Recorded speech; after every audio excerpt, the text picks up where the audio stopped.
میخوام یک شعر بخوانم از مرحوم فریدون مشیری.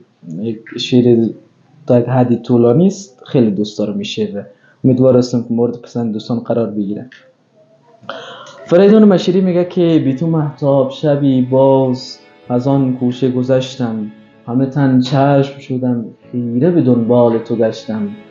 شوق دیدار تو لبریز شد از جان و وجودم، شدم آن عاشق دیوانه که بودم.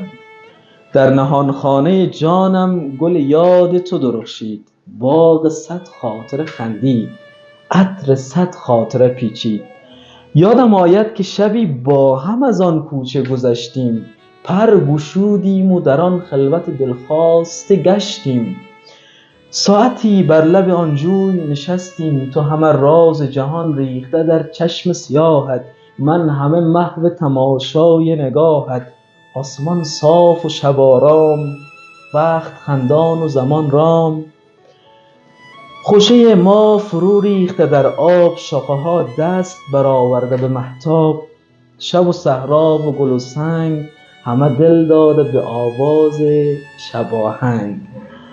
یادم آید تو به من گفتی از این عشق حذر کن.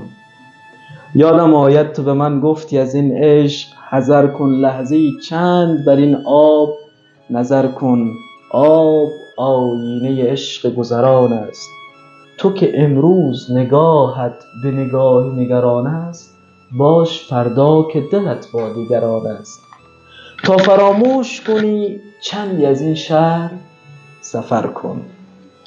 با تو گفتم حذر از عشق ندانم، سفر از پیش تو هرگز نتوانم. روز اول که دل من به تمنای تو پر زد، چون کبوتر لب بام تو نشستم.